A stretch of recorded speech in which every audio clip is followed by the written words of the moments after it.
Sir CPM-ന് നിലമ്പൂരിൽ മത്സരിക്കാൻ ആളിനെ കിട്ടില്ല എന്ന് പറഞ്ഞ് നടന്നതിന് അവസാനം ഒപ്പിച്ചെടുത്തവര്. അതായത് ആരാണെന്ന് അറിയണ്ടേ? നിലമ്പൂർ ജില്ലാ ആശുപത്രി സൂപ്രണ്ടാണ്. പേര് ഡോക്ടർ ഷിനാസ് ബാബു.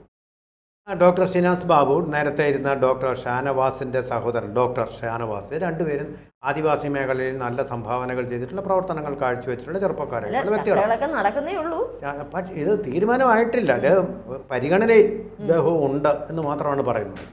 അതുപോലെ വേറെ 2 പേരുകളും കൂടെ ഉണ്ട് അവരുടെ പരിഗണനയിൽ, 2 പേരെ കൂടെ. M. സ്വരാജ് അതിലൊരു പേരാണ്.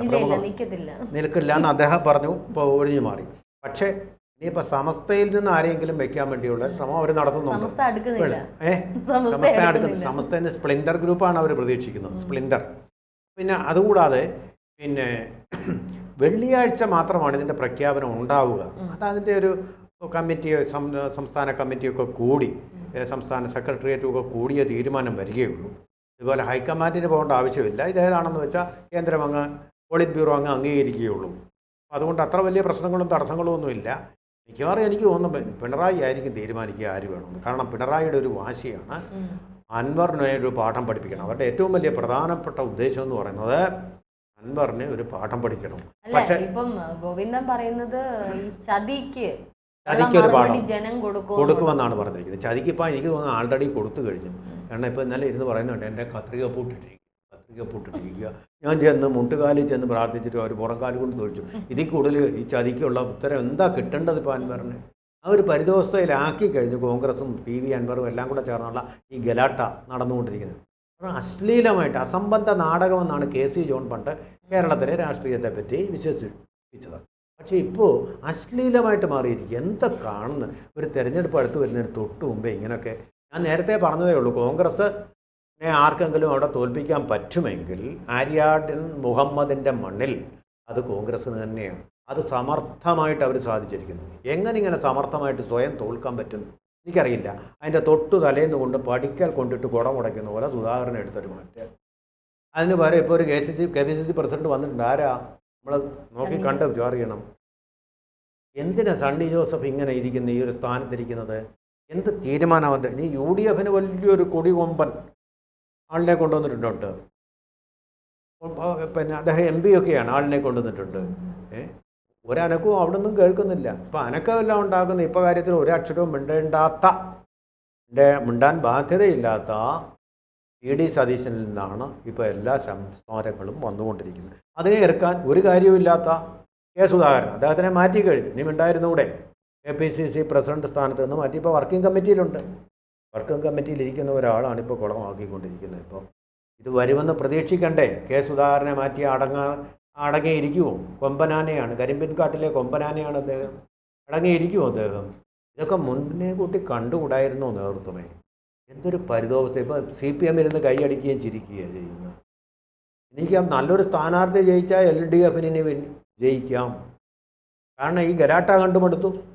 ഒരു വശത്ത് ഭരണവിരുദ്ധ വികാരം ഇങ്ങനെ ആളിക്കത്തി, ജനവിരുദ്ധ ഭരണം കണ്ട് എന്തായാലും CPM പാർട്ടിയുടേതായിട്ട് നിർത്തത്തിൽ ഒരു സ്വതന്ത്രൻ എന്നുള്ള രീതിയിലേ നിർത്തത്തുള്ളൂ. ഇപ്പം ഷാനവാസിനെ ആണെങ്കിലും സ്വതന്ത്രനെ കിട്ടും എന്നുള്ള രീതിയിലാണ് നിർത്തുന്നത് എന്നാണ് കിട്ടുന്ന. ഷിനാസിനെ കിട്ടുവാണെങ്കിൽ പാർട്ടി ചിഹ്നത്തിൽ മത്സരിപ്പിക്കില്ല അവര്. അതിന് ചില വ്യവസ്ഥകളുണ്ട്. പാർട്ടി അങ്ങനെ ചിഹ്നത്തിൽ മത്സരിപ്പിച്ചാലും നടക്കില്ല. ജനങ്ങൾ വോട്ട് ചെയ്യണ്ടേ? ഈ പറഞ്ഞുകൊണ്ട് അൻവറിനെ നിർത്തിയതുപോലെ ഒരു സ്വതന്ത്രനായിട്ട് നിർത്തിക്കൊണ്ട് പാർട്ടിയിലേക്ക് കൊണ്ടുവരിക എന്നുള്ളത് മാത്രമാണ് അവരുടെ ഒരു വഴി. പക്ഷേ ഇക്കണക്കിൽ എനിക്ക് മിക്കവാറും തോന്നി ഈ കളി കളിച്ചു കഴിഞ്ഞാൽ മിക്കവാറും മുസ്ലിം ലീഗിന് മനസ്താപം വന്നിട്ട് ഞങ്ങൾ CPM മുന്നണിയിലേക്ക് പൊയ്ക്കോളാം, നിങ്ങൾ നിങ്ങളുടെ സ്ഥാനാർത്ഥിയെ തീരുമാനിച്ചു എന്ന് പറഞ്ഞ് സലാം പറഞ്ഞ് അവർ പോകും. മുസ്ലിം ലീഗ് വന്നു കഴിഞ്ഞാൽ CPM-ന് ഒന്നാം തരമായിട്ട് അവിടെ പിടിക്കാം. കേരള കോൺഗ്രസ് വന്നപ്പോൾ അവർക്ക് എങ്ങനെ കോട്ടയം പിടിക്കാൻ കഴിഞ്ഞു അതുപോലെ തന്നെ പിടിക്കാൻ കഴിയും ഇവിടം എന്നുള്ളതാണ് എനിക്ക് ബോധ്യമാവുന്ന ഒരു കാര്യം. കേരള കോൺഗ്രസിൻ്റെ പിന്തുണയോടുകൂടി എങ്ങനെ വാസവൻ കോട്ടയത്ത് ജയിച്ചോ അതുപോലെ തന്നെ ഒരു വിജയം. അതാ തിരുവഞ്ചൂർ ജയിച്ച മണ്ഡലത്തിലല്ല, ഏറ്റുമാനിൽ ജയിക്കാൻ കഴിഞ്ഞു.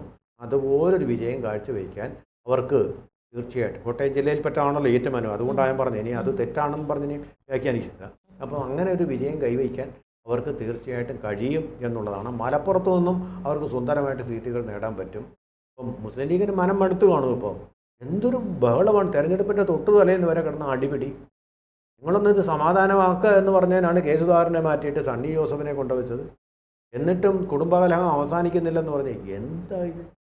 കേന്ദ്ര എന്ന് പറഞ്ഞാൽ നിഷ്പന്ദമായിട്ടുള്ള ഒരു കേന്ദ്ര നേതൃത്വം. രാഹുൽ ഗാന്ധി എന്ത് ചെയ്യുന്നു? സോണിയാഗാന്ധി എന്ത് ചെയ്യുന്നു? മല്ലികാർജ്ജുൻ ഖാർഗെ എന്ത് ചെയ്യുന്നു? ഒരു തെരഞ്ഞെടുപ്പിൻ്റെ സമയത്ത് ആട്ടാപ്പാട്ടലും അവർക്ക് ആകെ അവകാശപ്പെടാവുന്ന ഒരു സീറ്റും കൂടെ നഷ്ടപ്പെടാൻ പോകുന്ന ഒരു ബന്ധനത്തിൽ. പക്ഷേ ഇതിപ്പം കേരളത്തിലൊരു ഉപതെരഞ്ഞെടുപ്പ് എന്നുള്ളതിലപ്പുറം ഒരു പിണറായിസത്തിനെതിരായിട്ടുള്ള ഒരു തെരഞ്ഞെടുപ്പ് കൂടി അതിൻ്റെ ജനങ്ങളുടെ ടെസ്റ്റ് ഡോസ് ആണെന്ന് തോന്നുന്നു. ജനങ്ങളുടെ വികാരം എന്താണെന്ന് കാണിക്കുന്ന ഒരു തെരഞ്ഞെടുപ്പ് വളരെ നിർണായകമാണ്. UDF-നും LDF-നും ഇതൊരു വളരെ നിർണായകമായിട്ടുള്ള തെരഞ്ഞെടുപ്പ്. അത് ഇതിൽ കാത്തിരിക്കാൻ അടുത്ത 2026 തദ്ദേശ തെരഞ്ഞെടുപ്പും അതേപോലെ ബാക്കിയുള്ള കാര്യങ്ങളും എല്ലാം ഇതിലാണ് നിൽക്കുന്നത്. അപ്പോൾ ഇത് കുറച്ചുകൂടി കാര്യഗൗരവത്തോടെ UDF എടുക്കേണ്ടതായിട്ടില്ലേ? വേണമായിരുന്നു. സംശയം എന്താ? അത് കാര്യമായിട്ട് എടുത്തില്ല. ആ KPCC പ്രസിഡന്റിനെ മാറ്റിയതോടുകൂടി തന്നെ പാളി. ഇവിടെ തന്നെ പോയി. പാടില്ലാത്ത ഒരു കാര്യമാണ്. അതിൻ്റെ പ്രതിഫലനമാണ് ഈ കാണുന്നതല്ല. ഇപ്പോൾ നോക്കൂ, ഭരണവിരുദ്ധ വികാരം കൊണ്ട് മടുത്തിരിക്കുകയാണ് കേരളത്തിലെ ജനങ്ങൾ. ഇപ്പോൾ ഈ ഗലാട്ട കൊണ്ട് മടുത്തിരിക്കുക കേരളത്തിലെ ജനങ്ങൾ. അതുകൊണ്ട് CPM മതിയേ എന്ന് പറഞ്ഞ് അവർ വോട്ട് ചെയ്യും. ഇവർ ഭരണത്തിൽ വന്നാൽ എന്തായിരിക്കും സ്ഥിതി? പക്ഷേ ഈ ഒരു സന്ദർഭത്തിൽ BJP പിന്നോട്ട് പോയത് വലിയൊരു BJPക്ക് അവിടെ മോശം ഒരു പ്രകടനം കാഴ്ചവെച്ചിട്ട് മോശപ്പേര് കേൾക്കണ്ടെന്നൊരു മോശം പ്രകടനം. കാരണം കഴിഞ്ഞ തവണത്തെ അപേക്ഷിച്ച് ഇപ്പം ലോക്സഭ തെരഞ്ഞെടുപ്പ് വന്നപ്പോൾ കുറച്ചുകൂടി ഒരു വോട്ട് വർധനം എല്ലായിടത്തും അവർക്ക് ഉണ്ടായിട്ടുണ്ട്. അപ്പോൾ ഇതും അവർക്കും ഒരു ടെസ്റ്റ് ഡോസ് ആയിരുന്നു. ഒരു പക്ഷെ അവർ ഇതിൽ നിന്ന് പിന്മാറണ്ടായിരുന്നു. ജയവും തോൽവിയും അല്ലല്ലോ. അപ്പോൾ അതിലിപ്പോൾ പലരും പറയുന്ന രാജീവ് ചന്ദ്രശേഖരൻ ഒരു കച്ചവടക്കാരനായതുകൊണ്ട് കച്ചവടക്കാരൻ്റെ ബുദ്ധിയാണ് അവിടെ പ്രയോഗിച്ചത്. വെറുതെ സാമ്പത്തിക നഷ്ടം ഉണ്ടാകണ്ട എന്ന് കരുതി തെരഞ്ഞെടുപ്പിനെ മാറ്റി നിർത്തി. പക്ഷേ ഇതിനെ ബാധിച്ചിരിക്കും, അനുബന്ധപൂർവമായിട്ടുള്ള രീതിയിലായിരിക്കും അടുത്ത തദ്ദേശ തെരഞ്ഞെടുപ്പ് വരുന്നത്. അപ്പം നിലമ്പൂർ ജനങ്ങൾ പൊതുവേ പറയുമോ BJPക്ക് വെറുതെ വോട്ട് കൊടുത്തിട്ട് കാര്യമില്ല എന്നുള്ള തരം. ഇപ്പോൾ ഒരു BJP എന്താണെന്നുള്ളത് കേരളത്തിലോട്ട് വന്നുകൊണ്ടിരിക്കുന്ന സമയമാണ്. അത് അവർ പിന്മാറുന്നതിനേക്കാളും നല്ലത് അവിടെ നിന്നുകൊണ്ട് അവർ തോറ്റോട്ടെ. അല്ലെങ്കിൽ അത്രയും വോട്ട് വർധനയ്ക്ക് വേണ്ടിയിട്ട് അവർ ശ്രമിക്കുമ്പോൾ അടുത്ത തെരഞ്ഞെടുപ്പ് വരുമ്പോൾ അവിടെ അത്രയും അവർക്ക് സ്വായത്തമാക്കുകയാണ് ചെയ്യുന്നത്. ഒരു പക്ഷേ ഇടത് വലത് ഭരിച്ച് കേരള ജനങ്ങൾ ഒരു പരിധി വിട്ട് എന്നാൽ പിന്നെ ഒരു BJPയിലേക്ക് നോക്കാം. കാരണം കേന്ദ്ര പദ്ധതികളും കേന്ദ്രത്തിൽ എന്തൊക്കെയാണ് കാര്യങ്ങളെന്ന് മോദിയുടെ ഒരു പ്രഭാവമൊക്കെ ഇപ്പം ജനങ്ങൾക്ക് അറിയാം. ഈ ഒരു ഘട്ടത്തിൽ പിന്മാറുന്നത് അത്ര ശരിയാണോ? രാഷ്ട്രീയമായിട്ട് ഒരു പരിധി വരെ ശരിയാണ്. രഞ്ജിനി പറഞ്ഞത് ശരിയാണ്. പക്ഷെ നോക്കൂ, ഇവിടെ ഇപ്പോൾ ഈ രാജീവ് ചന്ദ്രശേഖർ മാത്രമല്ല, അമിത്ഷാ പറഞ്ഞിരിക്കുന്ന ഒരു കാര്യം, കേരളത്തിൽ നിങ്ങൾ ഇത്രയൊക്കെ ഇൻവെസ്റ്റ് ചെയ്യുകയാണെങ്കിൽ നിങ്ങളൊരു 35 സീറ്റെങ്കിലും ഫെച്ച് ചെയ്യണം എന്നാണ് കഴിഞ്ഞ തവണ പറഞ്ഞത്. വളരെ പ്രാക്ടിക്കലാണ് അദ്ദേഹത്തിൻ്റെ തീരുമാനം. നിങ്ങൾ ഇത്രയും അവിടെ മുടക്കുകയാണെങ്കിൽ, നിങ്ങൾ ഇത്രയും പ്രവർത്തകർ കിടന്ന് കഷ്ടപ്പെടുകയാണെങ്കിൽ അതിനൊരു 35 സീറ്റ് നമുക്ക് കിട്ടണം. രാഷ്ട്രീയ പ്രതിഫലം നമുക്ക് കിട്ടണം, സാമ്പത്തിക പ്രതിഫലമല്ല, കിട്ടണം എന്ന് പറയുന്ന പോലെയാണ് രാജീവ് ചന്ദ്രശേഖർ. നമ്മളിപ്പോൾ പോവും, അവിടെ പോയി എത്ര രൂപയുടെ ഇൻവെസ്റ്റ്മെൻറ്റ് വേണ്ടി വരും? പാർട്ടിയുടെ പ്രചാരണത്തിനും അങ്ങനെയുള്ള നേതാക്കൾക്ക് പോകാനും വാഹനങ്ങൾ, അവിടെ താമസിക്കാനുള്ള സൗകര്യങ്ങൾ, ഇത് പോസ്റ്ററുകൾ, ഇങ്ങനെയുള്ള ഒരുപാട് കാര്യങ്ങൾക്ക് വേണ്ടിയിട്ടുള്ള ഇൻവെസ്റ്റ്മെൻറ്റ് ഒരുപാട് വേണ്ടി വരും. തെരഞ്ഞെടുപ്പ് ചിലവ്, ആ തെരഞ്ഞെടുപ്പ് ചിലവിൻ്റെ എല്ലാം പണവും അവസാനം എന്തായിരിക്കും വിമർശനം വരുന്നത്? BJPയുടെ വോട്ട് ഷെയർ കൂടിയിട്ടില്ല, പഴയതുപോലെ നിൽക്കുന്നു. കാരണം ആ ഒരു മണ്ഡലം അങ്ങനെയാണ്, ഹോസ്റ്റൈൽ മണ്ഡലമാണ് BJPക്ക്, വലിയ ഫുട് പ്രിൻ്റ് ഇല്ല അവിടെ. അതുകൊണ്ടാണ് അവർ തീരുമാനിച്ചത് BJP മത്സരിക്കുന്നില്ല, പക്ഷേ BDJSന് വേണ്ടവർക്ക് മത്സരിക്കാം. BDJSൻ്റെ മീറ്റിംഗ് കൂടി. BDJSൻ്റെ തുഷാർ വെള്ളപ്പള്ളി എന്താ പറഞ്ഞത്? 2 അഭിപ്രായങ്ങൾ, യെസ് ഓർ നോ. അപ്പോൾ ഇപ്പോഴും അവർ ഹാംലെറ്റ് രാജകുമാരനെ പോലെ to be or not to be, that is a question എന്നുള്ള ഒരു പതനത്തിലിപ്പോൾ നിൽക്കുന്ന തീരുമാനം വരും.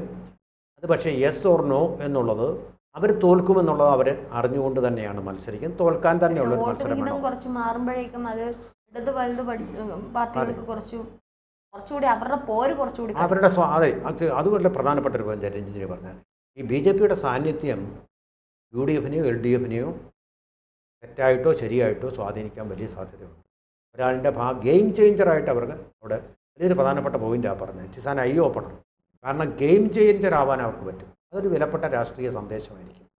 LDFനെ തോൽപ്പിക്കാനോ UDFനെ തോൽപ്പിക്കാനോ BJPക്ക് അവിടെ കഴിയും. പൂർണ്ണമായിട്ട് കൊണ്ട് നിൽക്കുന്നത് ഒരു രാഷ്ട്രീയ ഗെയിനുണ്ട്. പക്ഷേ രാജീവ് ചന്ദ്രശേഖർ എന്ന് പറയുന്നത് ജയിക്കാൻ വേണ്ടി മത്സരിക്കുക എന്ന് വിശ്വസിക്കുന്ന ഒരു പ്രാക്ടിക്കൽ പൊളിറ്റീഷ്യനാണ്, ബിസിനസ്മാൻ പൊളിറ്റീഷ്യൻ തന്നെയാണ്. വെറുതെ കൊണ്ട പാഴാക്കി കളഞ്ഞിട്ട് നമ്മുടെ സഖാക്കളുടെ, നമ്മളുടെ പ്രവർത്തകരുടെ ഊർജ്ജം കളയണ്ട എന്ന് വിചാരിക്കുന്നത്. അത് പരസ്യമായിട്ട് പറഞ്ഞു. നമ്മളവിടെ പോയി തോൽക്കാൻ വേണ്ടി, അവിടെ തോൽക്കാൻ വേണ്ടിയല്ല ഞങ്ങൾ മത്സരിക്കുന്നത്, ജയിക്കാൻ വേണ്ടി എന്നുള്ളതാണ് അദ്ദേഹം പറഞ്ഞിരിക്കുന്നത്.